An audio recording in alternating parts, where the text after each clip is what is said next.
tapi nongol gitu keluar. Terus saya bilang, ini ntar kalau ada mobil itu apa nggak nyangkut? Ada aja gayanya. Itu juga nggak boleh ya, Bu. Ya, saya tahu juga ada orang seperti itu. Jadi sebenarnya gini, kalau dia bikin balkon sampai makan tanah orang di atasnya gitu ya, itu dengan segala sebenarnya gini, asal tidak mengganggu nggak apa-apa, tapi dengan konsekuensi kalau yang punya tanah membangun, dia harus siap dibongkar itu. Tapi kan rawan berantem kemudian. Makanya kalau bisa jangan ngati-ngati deh. Itu seperti itu. Yang enak itu yang lurus-lurus saja ya. Baik. Termasuk dan Allah melaknat orang yang mencela ibunya. Saya kira tadi sama ya.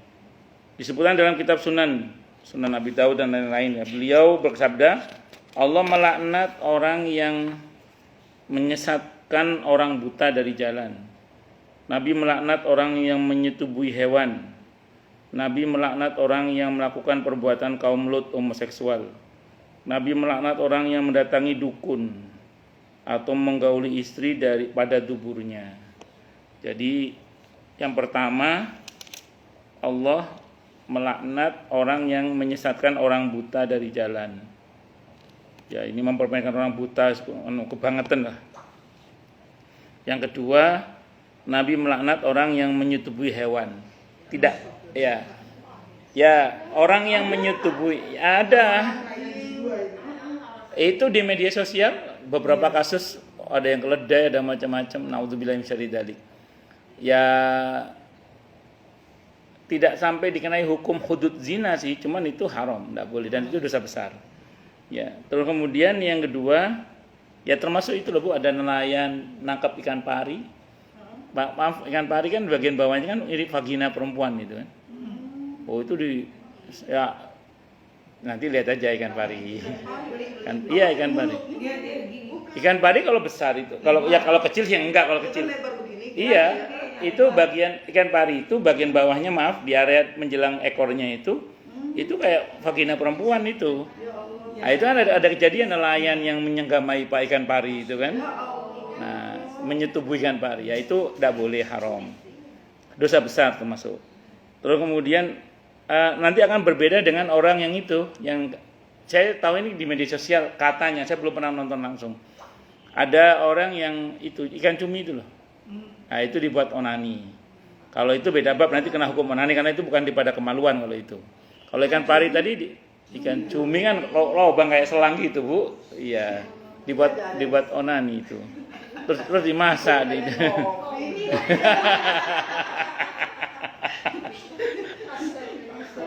Terus lanjut. Kalau itu kena hukum onani ya, beda bab nanti itu. Termasuk ada kejadian kan, naudzubillah, dia bagian juru masak daging itu dibelah, dia pakai onani itu. Jadi dan itu kan makhluk hidup yang dipakai untuk ya.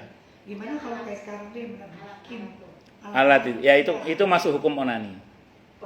Iya, ya tidak boleh, tetap terlarang pada dasarnya. Dia masuk hukum onani. Onani itu yang halal itu hanya oleh pasangannya. Jadi maaf ya. Ibu-ibu, ini diskusinya panjang nanti, tapi ini saya nggak usah. Oke, gini. Maaf nih, dan ini. Maaf nih, misalnya mohon maaf, ibu lagi syahwat nih ya, syahwat, atau seorang suami lagi syahwat. Terus dia mengentertain dirinya sendiri dengan dirinya sendiri lah gitu ya. Nanti beda lagi nanti saya jawab nanti. Ini konteksnya sendiri ini ceritanya sendiri nih. Jadi maaf ya kalau perempuan dengan cara yang Anda paham bagaimana perempuan bermasturbasi, laki-laki ya asmara 5 jari bagaimana Anda paham lah itu. Nah, kalau ya asmara 5 jari itu. Ya, kalau sampai kemudian maaf ya, itu dilakukan sendiri pakai tangannya sendiri maksudnya. Itu kalau di fikih haram sebenarnya. Di fikih ya itu hukumnya haram. Tapi kalau oleh suaminya masturbasi, nanti saya jawab video call nanti saya jawab. Tapi kalau oleh suaminya sendiri itu boleh, tidak apa-apa. Maaf nih, warming up hubungan seksual antara suami sebelum terjadi penetrasi, suami melakukan aksi-aksi yang menghebohkan gitu ya. Tapi yang melakukan adalah suami Anda, itu halal. Kenapa? Karena dari ujung kepala sampai ujung kaki suami Anda itu halal untuk Anda. Anda buat main bagaimanapun tubuh suami Anda itu halal. Prosotan bopo terserah dengan monggo terserah itu. Nah, sama dengan untuk suami, seluruh tubuh istri dari ujung rambut sampai ujung kaki itu halal. Inti, selama digunakan yang benar ya, kecuali maaf saat menstruasi untuk area itu terlarang, dubur tetap terlarang. Nah, terus misalnya si suami di-entertain oleh istrinya sampai kelojotan lah macam-macam, itu halal, tidak ada masalah. Kenapa? Karena seluruh tubuh istri itu halal untuk suami. Pertanyaan menukik sekarang, video call. Ini ceritanya LDR. Suami lagi tugas di kapal ini karena misalnya maaf. Nah ini misal, maaf ini misalnya. Nah ini misalnya aja. Ya atau jauh lah misalnya. Nah. Iya, saya tahu. Agar supaya kemudian hasrat suami terlampiaskan sehingga terjadi hubungan jarak jauh dengan saling menghibur pakai video itu begini. Saya katakan kemarin ya, taruhlah misalnya itu haram. Ini misalnya itu haram ya.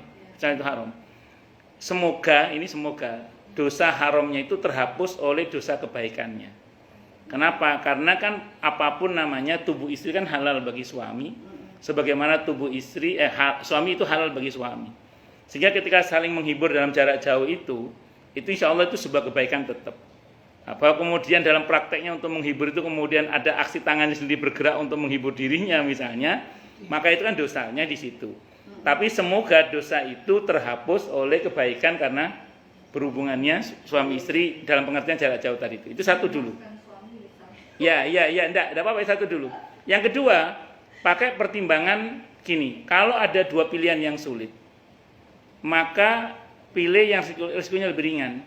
Kalau suami tidak dipuaskan dengan cara begitu, khawatirnya, nah suami berbuat yang lebih tidak baik lagi. Kalau ini pertimbangan yang kedua, maka itu boleh, tidak ada masalah. Kalau yang pertama tadi, anggaplah itu dosa ya, maka semoga dosanya dihapus dengan kebaikan karena terjadi video call antara suami istri itu. Nah, kalau pakai kaidah yang kedua, daripada antar suami malah neko-neko macam-macam, mending sama saya saja. Bisa dipahami ya? Nah, itu kalau pertimbangan yang kedua, maka itu boleh, silakan, tidak ada masalah. Ya.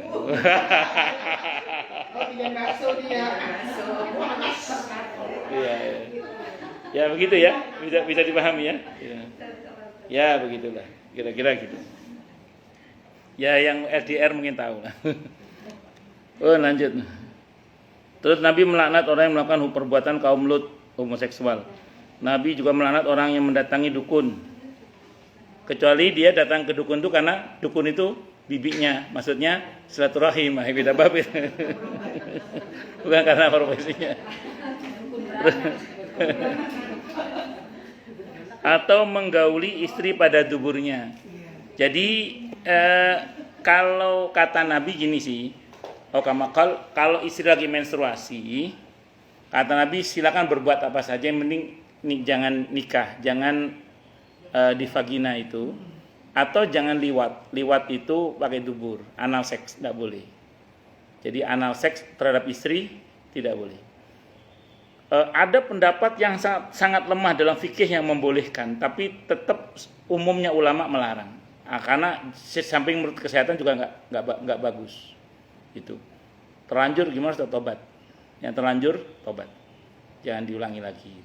Jadi untuk anal seks itu tidak dibenarkan. Kalau terlanjur tobat, minta ampun pada Allah.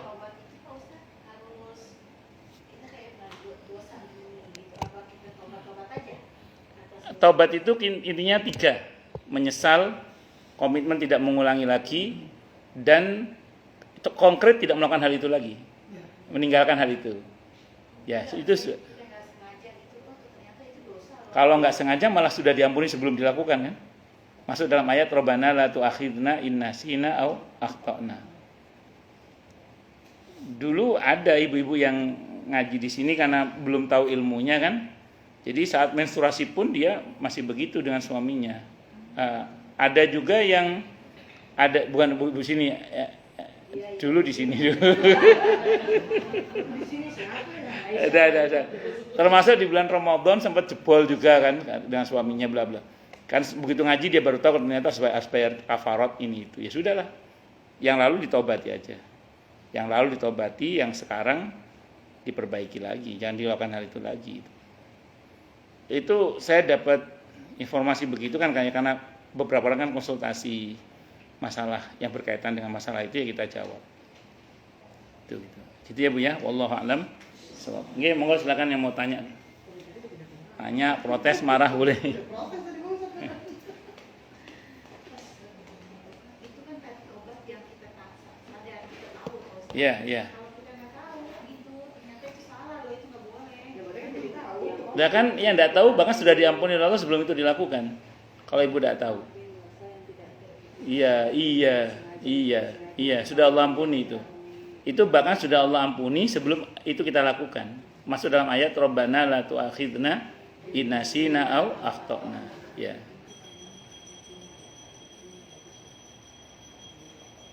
Ada lagi yang lain mungkin silakan.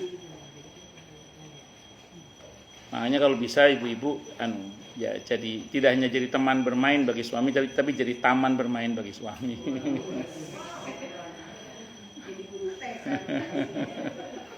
Oral juga kan nggak boleh ya? Oh, tunggu dulu, saya bahas lagi. Karena pertanyaan ke sana saya jawab. Tidak apa-apa, bagus. Mengenai oral seks ini, ulama berbeda pendapat. Kalau ibu merujuk kepada fatwa Lajnah Daimah Saudi itu tadi, ulama-ulama dari Madinah terutama, itu banyak melarang. Saya pernah baca fatwanya itu tidak dikutip dalil khusus bahwa Nabi melarang oral seks. Tapi ulama-ulama Saudi itu membuat analisa. Analisa gini, lisan ini kan mulia, bukan tempatnya untuk kemaluan diletakkan, sehingga kemudian tidak sepantasnya, pertimbangannya gitu, tidak sepantasnya terjadi namanya oral seks. Oke, satu dulu ya. Nah, pendapat yang kedua di fikih nih, yang analisa fikih. Saya bacain dalam kitab Fathul Mu'in, saya baca dalam kitab Uqudul Ujain. Begini, ini jawabannya. Aksi oral seks itu boleh. Namun istri tidak wajib mentaati kemauan suami perihal oral seks. Jadi misalnya gini, suami minta, dek, misalnya. Istri enggak. Maaf misalnya gitu ya. Maka suami tidak boleh paksa, istri tidak berdosa kalau menolak. Kenapa? Karena ini bukan tempat yang wajib istri melayani dengannya. Tapi kalau istri mau melayani di fikih boleh. Fikih, saya baca di Fathul Mu'in, saya baca di kitab Uqudul Ujain. Jadi oral seks itu kalau di fikih boleh, tidak ada masalah. Tapi kalau ibu merujuk ke Lajnah Daimah Saudi tidak boleh. Nah, demikian juga maaf nih, istri sama suami juga gitu. Si istri minta di oral oleh suaminya. Suaminya, mau mah, gila aku mah. Misalnya gitu ya.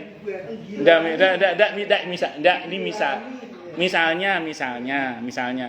Maka istri tidak boleh memaksa suaminya, sebagaimana suami juga tidak berdosa karena tidak melayani itu. Tapi kalau suami mau, tidak apa-apa. Nah, jadi itu masuk dalam kategori apa? Sesuatu yang boleh. Nah, karena kalau ibu nanya saya, kalau Ustadz pilih yang mana dalam hal ini ya, maka saya cenderung pada hukum yang membolehkan. Ya, saya tidak termasuk yang tidak melarang, membolehkan. Tapi tidak diwajibkan loh ya. Jadi kalau Anda mau silahkan, Anda nggak mau ya nggak apa-apa. Saya termasuk pilih hukum yang itu. Karena saya dari fikih ya. Saya dari awal ngaji fikih itu seperti itu. Wallahu a'lam bishawab. Kalau misalnya ibu berpendapat tidak boleh, tidak apa-apa. Ada fatwanya juga. Tapi yang saya tahu alasan fatwanya itu tidak sampai kepada penukilan dalil bahwa Rasulullah melarang. Jadi sependek yang saya baca tidak begitu. Tapi lebih kepada analisa kepantasan. Nah, tapi kalau yang fatwa yang membolehkan alasannya tadi bahwa seluruh tubuh suami itu halal untuk istri atau sebaliknya ya. Sehingga kalau mau dipakai selama itu tidak ada dalil yang melarang maka hukum asalnya adalah boleh, tapi tidak wajib. Sehingga suami tidak boleh marah kalau istrinya tidak mau, sebagaimana istri tidak boleh marah kalau suaminya tidak mau. Saya kira itu nggih. Itu Ya. yang apa, Pak? Yang padi, madu. Bagus. Oke. Maaf ya. Misalnya, maaf. Ketika terjadi oral, misalnya, nggak usah saya praktekin nanti Anda. Astagfirullah. Oke, saya terangkan. Oke. Tangan saya biar tidak bergerak. Ini bahaya ini. Pulang. Mau ditawarin makan kue, ntar lagi.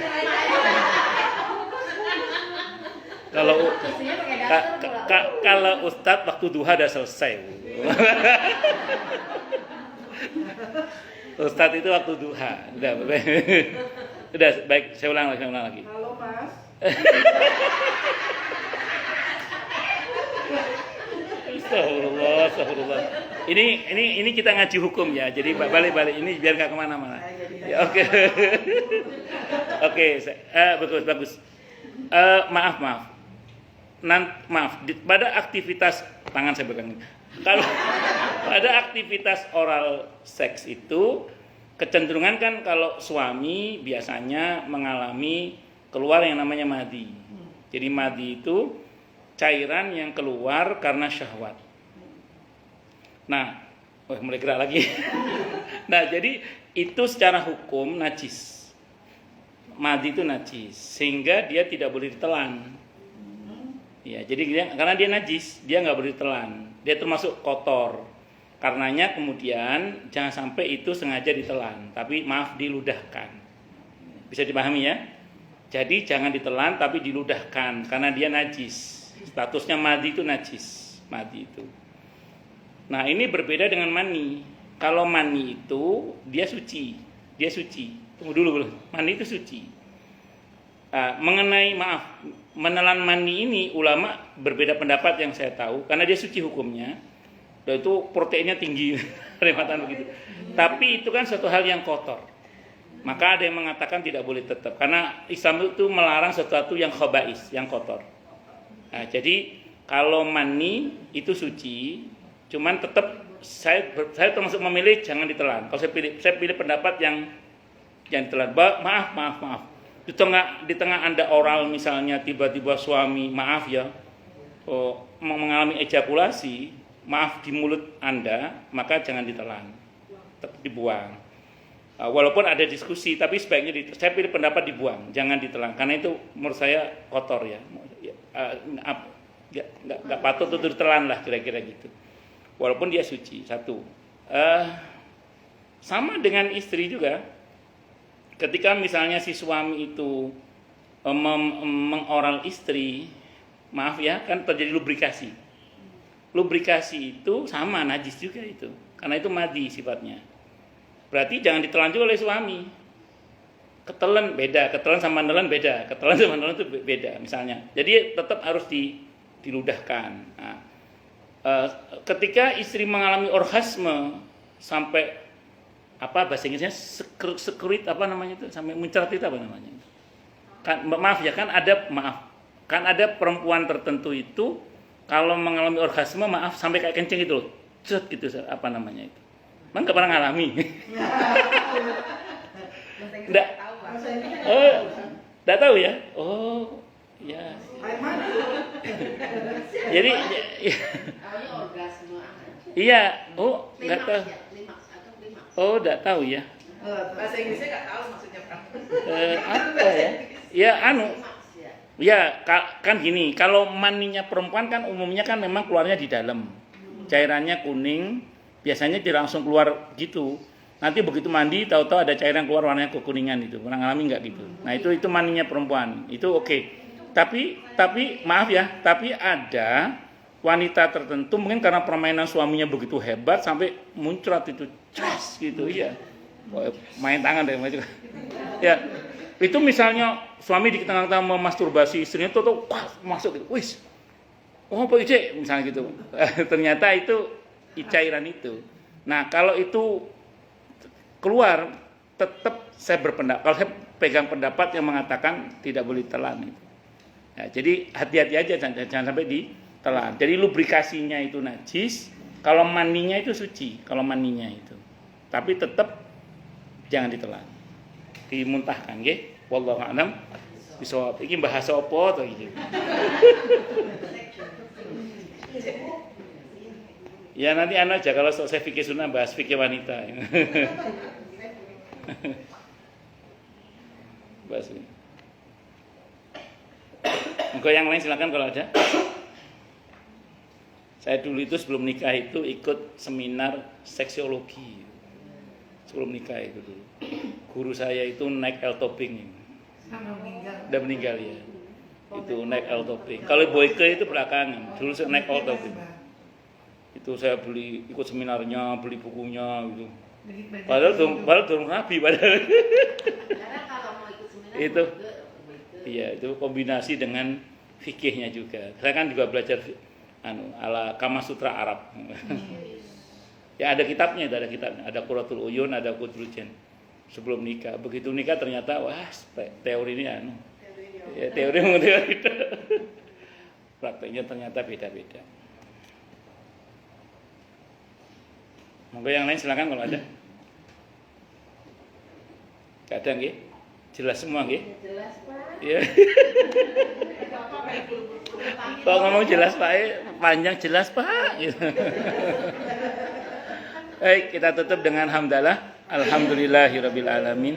Semoga kajian kita bisa bermanfaat, mubarakah fid dini wad dunya wal akhirah untuk kita, keluarga kita dan seluruh umat Islam semuanya, dan mudah-mudahan kita semua dijadikan oleh Allah sebagai orang-orang yang sukses dunia akhirat, selamat dunia akhirat, bahagia dunia akhirat, dan dipermudah urusan kita oleh Allah fid dini wad dunya wal akhirah.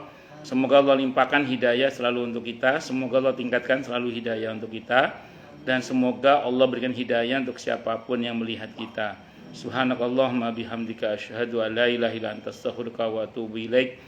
Sallallahu alaihi Muhammad wa ala alihi wasallam. Saya mohon maaf. Assalamualaikum warahmatullahi wabarakatuh. Oh ya. Kita bacakan suratul Fatihah untuk Allah yarham bapaknya Ibu Dewi. Namanya Pak siapa Bu? Baik, kita bacakan surat